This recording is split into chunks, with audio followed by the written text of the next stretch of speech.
परीक्षा विनर के education platform पर आपका स्वागत है। इस वीडियो में हम डिस्कस करेंगे current affairs of 12 August 2020। This lecture is prepared by Sachin Kumar. Start करते हैं वेरी फर्स्ट क्वेश्चन से। फर्स्ट क्वेश्चन हमारे पास क्या है कि विश्व हाथी दिवस वर्ल्ड एलिफेंट डे के मौके पर केंद्रीय पर्यावरण मंत्री वर्ल्ड लॉन्च किया गया। कौन सा पोर्टल सुरक्षा है, कवच है, सुझाव है या इनमें से कोई भी नहीं है? उस पोर्टल का नाम है सुरक्षा पोर्टल। लॉन्च किया गया केंद्रीय पर्यावरण मंत्री द्वारा, सेंट्रल एनवायरनमेंट मिनिस्टर द्वारा। कौन है ये मिनिस्टर? ये मिनिस्टर हैं प्रकाश जावड़ेकर। प्रकाश जावड़ेकर। केंद्रीय परिवहन मंत्री द्वारा ये पोर्टल क्यों लॉन्च किया? क्योंकि हर साल कुछ हाथी और कुछ ह्यूमन जो पर्सन्स हैं, हम और आप जैसे लोग हैं, वो मारे जाते हैं दोनों के बीच संघर्ष में। तो उसके लिए अवेयरनेस फैलाने के लिए ये पोर्टल लॉन्च किया गया, सुरक्षा पोर्टल। और इसी से रिलेटेड एक संस्था है IUCN। IUCN से हम क्या समझते हैं? International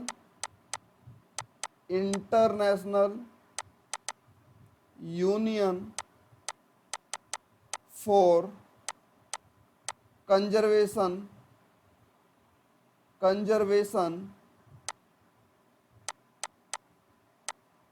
of nature, IUCN। और IUCN के डाटा के अकॉर्डिंग जो लगभग 60% के करीब जो एलिफेंट हैं वो इंडिया के अंदर हैं, भारत के अंदर हैं। ये कंजर्वेशन ऑफ नेचर के लिए काम करते हैं ये संस्था। और इसका हेडक्वार्टर कहाँ है? इसका हेडक्वार्टर है स्विट्ज़रलैंड के अंदर। स्विट्ज़रलैंड के अंदर इसका हेडक्वार्टर है। और ये बना कब था? ये बना था 1948 के अंदर। टू बी वेरी प्रिसाइज, अगर हम बिल्कुल डेट के साथ देखें तो 5 अक्टूबर 1948 को बना था। और 1948 में और कौन सी संस्था बनी थी, कौन सा ऑर्गेनाइजेशन बना था? तो आपको याद होना चाहिए 1948 में WHO की एस्टेब्लिशमेंट हुई थी 7 अप्रैल 1948 को। तो 5 अक्टूबर 1948 को IUCN बना था, international union for conservation of nature. And WHO की जो एस्टेब्लिशमेंट हुई थी वो 7 अप्रैल 1948 को हुई थी। और ये वर्ल्ड एलिफेंट डे हम मनाते कम हैं, किस दिन हम सेलिब्रेट करते हैं? तो ये दिन कौन सा है? ये दिन है 12 अगस्त का दिन। 12 अगस्त के दिन हम वर्ल्ड एलिफेंट डे सेलिब्रेट करते हैं। तो इसी के साथ हम जो साथ के लगते दिन हैं अगस्त के, वो भी पढ़ लेते हैं कौन कौन से हैं वो दिन। फर्स्ट, सबसे पहले कौन सा डे है जो अपने काम का है? 3 अगस्त।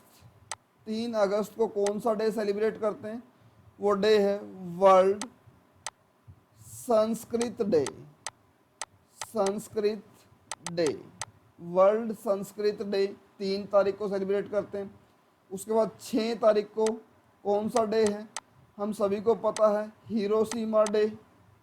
जापान के ऊपर बम गिराया गया था, हिरोशिमा डे। कौन सा बम गिराया गया था? Little boy. उस बम का नाम था लिटिल बॉय। उसके बाद 7 तारीख को नेशनल हैंडलूम डे, हथकरघा दिवस। नेशनल हैंडलूम डे स्वदेशी मूवमेंट को सेलिब्रेट करते हैं नेशनल हैंडलूम डे पर। और 8 तारीख को हमने 78th एनिवर्सरी मनाई थी क्विट इंडिया मूवमेंट की। और 10 तारीख को हमने वर्ल्ड बायोफ्यूल डे और लोयन डे सेलिब्रेट करते हैं 10 तारीख को। और 12 तारीख को हमने सेलिब्रेट किया विश्व हाथी दिवस, वर्ल्ड एलिफेंट डे। तो ये सारे पॉइंट्स जो अभी हमने डिस्कस की, ये सारे इंपॉर्टेंट है एग्जाम पॉइंट ऑफ व्यू से। तो इनका सभी का हमें पता होना चाहिए। IUCN के CEO अगर हम पढ़ें तो वो क्या हैं? तो मैं स्पेलिंग के साथ लिख देता हूँ। Grethel Aguilar, OUGILAR, Grethel Aguilar IUCN के हेड हैं, CEO हैं इसके, ये हमें याद होना चाहिए। स्विट्ज़रलैंड के अंदर इसका हेडक्वार्टर है। और स्विट्ज़रलैंड के अंदर अगर हम शहर लिखें तो कौन सा शहर है वो, ग्लैंड सिटी के अंदर IUCN international union for conservation of nature का हेडक्वार्टर है। नेक्स्ट क्वेश्चन पे चलते हैं। इसके लिए इतना इंपॉर्टेंट डाटा हमें याद रखना है ये सब। नेक्स्ट है जी, दिल्ली इंटरनेशनल एयरपोर्ट कौन सा वेब पोर्टल लॉन्च किया इस एयरपोर्ट पर? तो ये और एयर सुविधा है क्या, या चेक पोस्ट है, स्वास्थ्य जांच है, इनमें से कोई नहीं। तो हमें पता होना चाहिए एयर सुविधा पोर्टल लॉन्च किया गया है। इसके अंदर क्या होगा कि अपना ऑनलाइन डाटा सबमिट कर सकते हैं पैसेंजर्स, कि जैसे ऑफलाइन चेकिंग होती है उसके बजाय वो अपना ऑनलाइन डाटा सबमिट कर सकते हैं। तो उसमें चेकिंग में उसको कुछ छूट मिल सकती है। क्या सभी को मिलेगी? नहीं, कुछ स्पेशल कैटेगरी के अंदर छूट दी गई है। स्पेशल कैटेगरी के अंदर छूट दी गई है। कौन कौन सी कैटेगरी है? जैसे आप इसमें जो छूट दी गई है प्रेग्नेंट वुमेन के लिए, प्रेग्नेंट वुमेन के लिए, और कोई बीमार पर्सन है, बीमार पर्सन के लिए छूट दी गई है। और इसके अलावा किन को छूट दी गई है? जिन्होंने हाल फिलहाल में 1-2 दिन पहले चेक किया है, लगभग 96 आवर्स का टाइम है, हाल फिलहाल में जिन्होंने चेक किया है तो वो अपने रिपोर्ट लगा सकते हैं, तो उनको भी चेकिंग में छूट मिल सकती है। तो एयर सुविधा पोर्टल दिल्ली इंटरनेशनल एयरपोर्ट ने अभी अभी लॉन्च किया है, ये हमें पता होना चाहिए। दिल्ली से रिलेटेड और भी फैक्ट पढ़ लेते हैं। अभी अभी हमने पढ़ा था SPCCH। क्या है SPCCH? Sardar Patel Covid care centre and hospital. ये दुनिया का सबसे बड़ा कोविड केयर सेंटर है, लगभग 10,000 बेड्स की फैसिलिटी है। वर्ल्ड का सबसे बड़ा कोविड केयर सेंटर दिल्ली के अंदर है। और इसके अलावा अभी अभी दिल्ली सरकार ने एक वेब पोर्टल, एक जॉब पोर्टल शुरू किया था जिसका नाम था रोजगार बाजार। रोजगार बाजार जॉब पोर्टल शुरू किया था। ये देखो data exam point of view से तो इम्पोर्टेंट है ही, हम इसका यूज़ भी कर सकते हैं, बेनिफिट भी ले सकते हैं अपने फ़ायदे के लिए। जैसे कहाँ पर हम इसको यूज़ कर सकते हैं, इसका मैं पूरा एड्रेस दे देता हूँ। jobs.delhi.gov.in, ये पोर्टल अभी अभी दिल्ली सरकार ने रोज़गार को बढ़ावा देने के लिए लॉन्च किया था। नेक्स्ट, वर्ल्ड बायोफ्यूल डे कब मनाते हैं हम? तो वर्ल्ड बायोफ्यूल डे जो हम मनाते हैं वो 10 तारीख को मनाते हैं। 10 तारीख को मनाते हैं वर्ल्ड बायोफ्यूल डे। और क्यों मनाते हैं?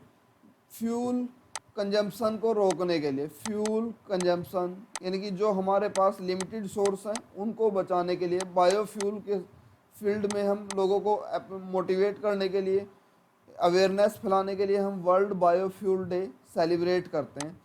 इसके लिए हमें इतना डाटा काफ़ी है। नेक्स्ट, मैनी टॉम्बी आएगा यहाँ पर। मैनी टॉम्बी सिंह का हाल ही में निधन हो गया, वह किस फील्ड से संबंधित थे? तो मैनी टॉम्बी सिंह एक फुटबॉल प्लेयर थे, खेल से संबंधित थे, एक फुटबॉलर थे, ये फुटबॉलर थे। और कब कोई पर्टिकुलर मोमेंट इनका? तो 2002 के अंदर बुसान शहर,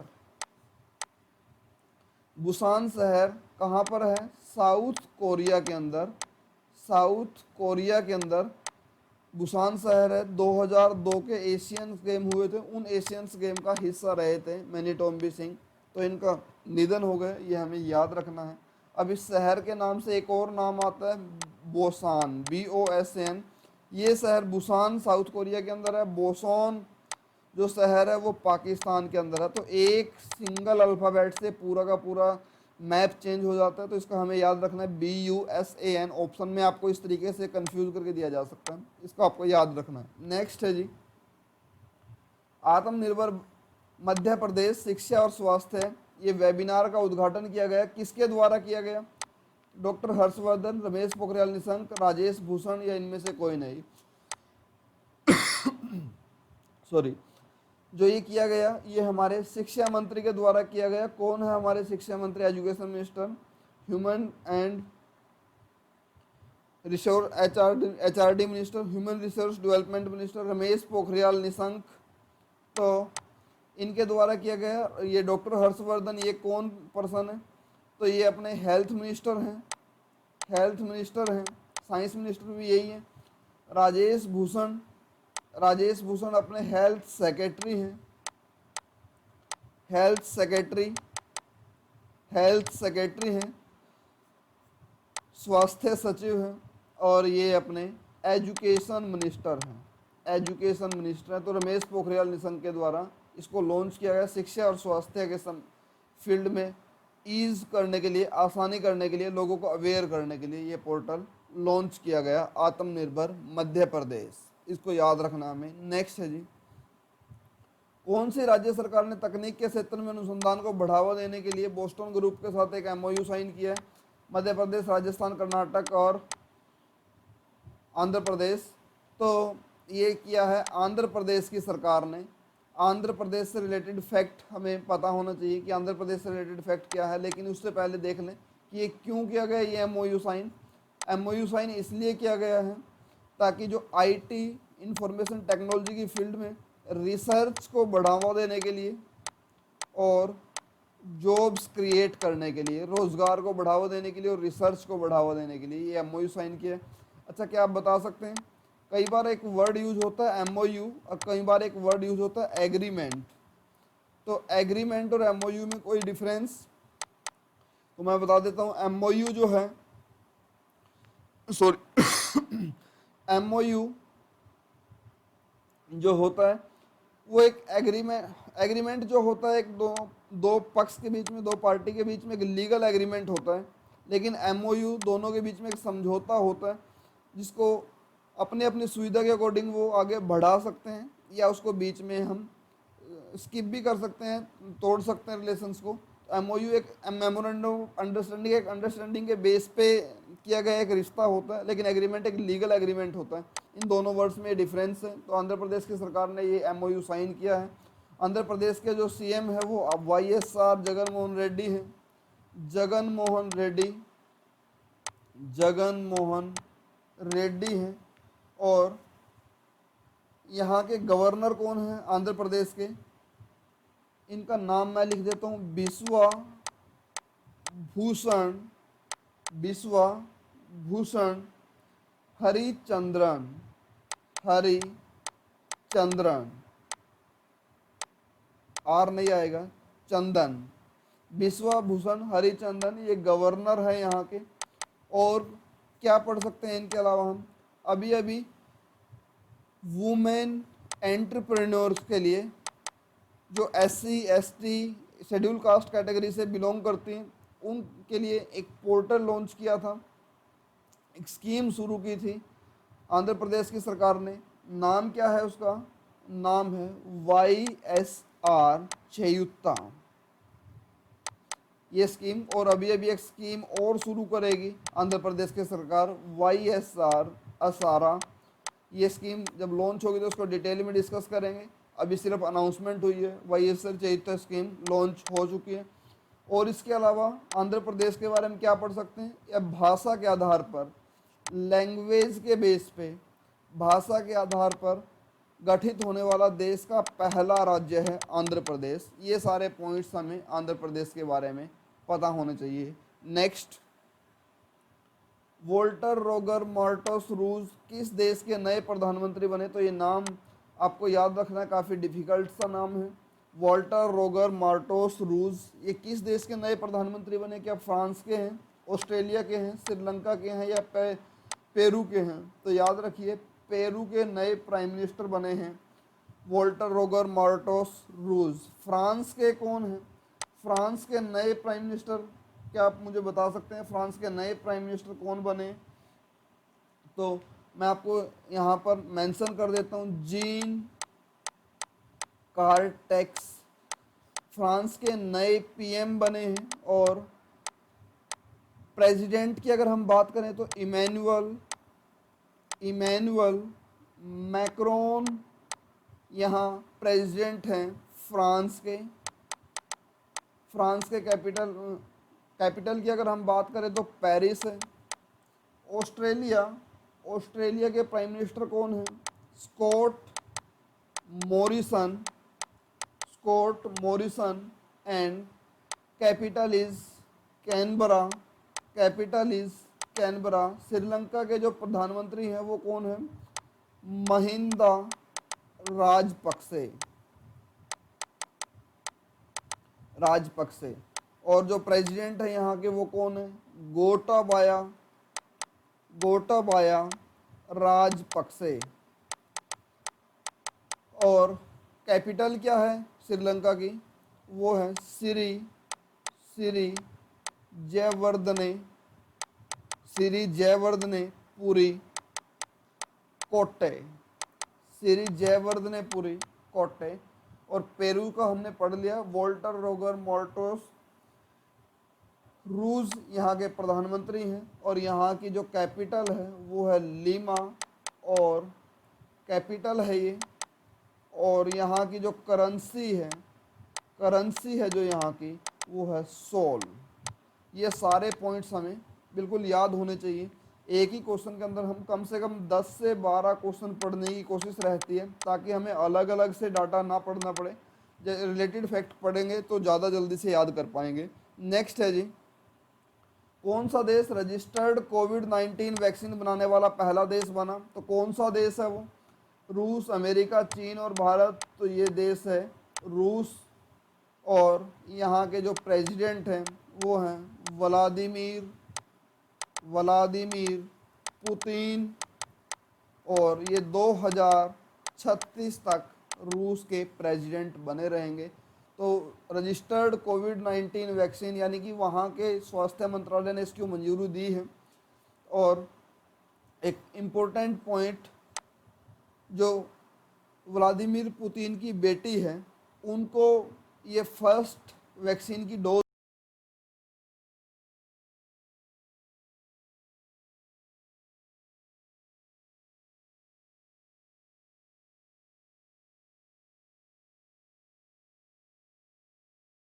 जैसे इसका विरोध हो रहा था इनका। तो यहाँ की कैपिटल है बैरूत। और जो अभी अभी ब्लास्ट हुआ था वो हुआ था अमोनियम नाइट्राइट। ये इस केमिकल की वजह से ब्लास्ट हुआ था। और इसका केमिकल नाम क्या है? NH4NO3। तो NH4NO3 ये हमें केमिकल फार्मूला अमोनियम नाइट्रेट का पता होना चाहिए। इन सभी के बारे में हमें ध्यान रखना है। उसके अलावा और क्या क्या पढ़ सकते हैं? बांग्लादेश की जो प्रेसिडेंट है वो है अब्दुल हमीद। ये प्रेसिडेंट हैं।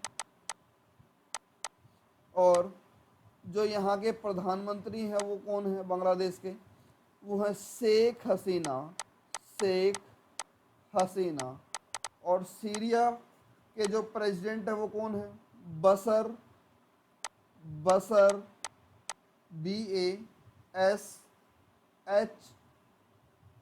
BASHAR बसर अल असाद। ये सीरिया के प्रेसिडेंट हैं। और सीरिया की जो कैपिटल है वो क्या है?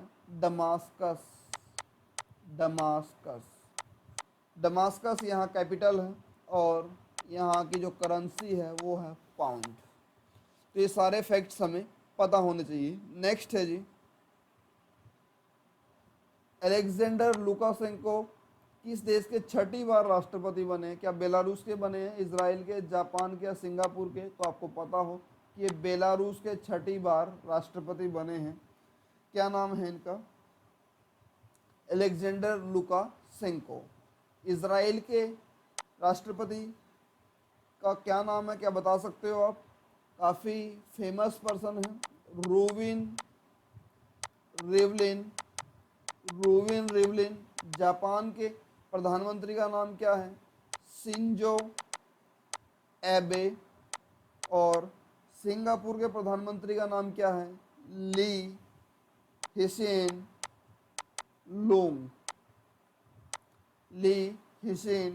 लूंग। तो ये हमें याद रखने इन सभी का। बेलारूस के राष्ट्रपति का नाम है अलेक्जेंडर लुकाशेंको। नेक्स्ट है जी, हाल ही में राष्ट्रीय अवसंरचना पाइपलाइन ऑनलाइन डैशबोर्ड यानी कि national insurance pipeline online dashboard का लॉन्च किसने किया?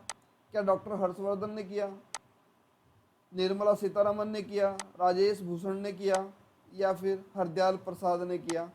किसने किया? तो निर्मला सीतारमन ने किया। ये हमारे फाइनेंस मिनिस्टर हैं ये पर्सन, ये महिला। और जो डॉक्टर हर्षवर्धन है वो कौन है? ये हमारे हेल्थ मिनिस्टर हैं। राजेश भूषण कौन है? ये अपने हेल्थ सेक्रेटरी हैं। और हरदयाल प्रसाद अभी अभी अपॉइंटमेंट हुई थी इनकी, ये पंजाब नेशनल बैंक नहीं आएगा, हाउसिंग फाइनेंस कंपनी के एमडी एंड सीईओ बने हैं हरदयाल प्रसाद। नेक्स्ट है जी, किस वर्ष से पहले पैदा हुई बेटियों की समान संपत्ति के हकदार होंगी? तो ये अभी अभी सुप्रीम कोर्ट ने वर्डिक्ट दिया है, 2005 से पहले पैदा हुई बेटियां भी समान संपत्ति की हकदार होंगी। ये कल जो 11 अक्टूबर 11 ऑफ अगस्त को सुप्रीम कोर्ट का वर्डिक्ट आया है, उसके अकॉर्डिंग 2005 से पहले हुई जो बेटियां हैं, जो लड़कियां हैं, उनको भी समान संपत्ति की हकदार होंगी वो। नेक्स्ट है जी, रुद्रेंद्र टंडन हाल ही में इनका किस देश में भारत का राजदूत बनाया गया? तो चीन, पाकिस्तान, अमेरिका और अफगानिस्तान। तो ये अफगानिस्तान में राजदूत बने हैं भारत की तरफ से रुद्रेंद्र टंडन। चीन के अंदर कौन है? चीन के अंदर है विक्रम मिस्री। इंपॉर्टेंट है क्योंकि चीन से रिलेटेड हर रोज न्यूज आती है तो हमें पता होना चाहिए। पाकिस्तान से कौन है? पाकिस्तान से है अजय बिसेरिया। और अमेरिका से कौन है? अमेरिका के अंदर कौन है हमारे राजदूत? तो वो हैं तरनजीत सिंह संधू। तरनजीत सिंह संधू। और एक और नाम हमने पढ़ा था कुछ दिन पहले संधू से रिलेटेड ही, क्या आप मुझे बता सकते हैं NHAI के हेड कौन है? उनके नाम पे भी संधू आता है, तो आप मुझे कमेंट बॉक्स में लिख के बताएंगे। नेक्स्ट है जी, किस मंत्रालय ने 10 अगस्त से स्वच्छता सप्ताह मनाने का फैसला किया है? वित्त मंत्रालय, गृह मंत्रालय, रेलवे मंत्रालय। तो आपको पता होना चाहिए रेलवे मंत्रालय ने ये डिसीजन लिया है कि 10 अगस्त से आज़ादी के दिन तक यानी 15 अगस्त तक स्वच्छता सप्ताह मनाया जाएगा। और हमारे रेलवे मिनिस्टर हैं पीयूष गोयल। और रेलवे बोर्ड के जो चेयरमैन हैं उनका नाम क्या है? विनोद कुमार यादव। इसको हमें याद रखना है। और रेलवे से रिलेटेड क्या इंफॉर्मेशन हम पढ़ सकते हैं? अभी अभी एक किसान रेल सेवा शुरू हुई है। किसान रेल सेवा को महाराष्ट्र के नासिक से बिहार के पटना तक।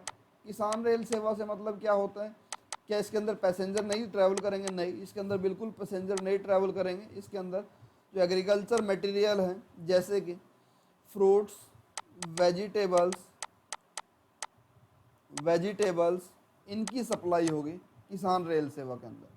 तो इसको हमें याद रखना है। रेलवे बोर्ड के चेयरमैन है विनोद कुमार यादव, रेलवे मिनिस्टर हैं पीयूष गोयल, और किसान रेल सेवा भी अभी शुरू हुई है नासिक टू पटना। नेक्स्ट है जी, टू द पॉइंट के अंदर, इसके अंदर मैंने ऑप्शन नहीं डाले। इंडिया के भारत के एन अनंत पद्मनाभन ये पर्सन है, एम्पायर हैं अभी ये।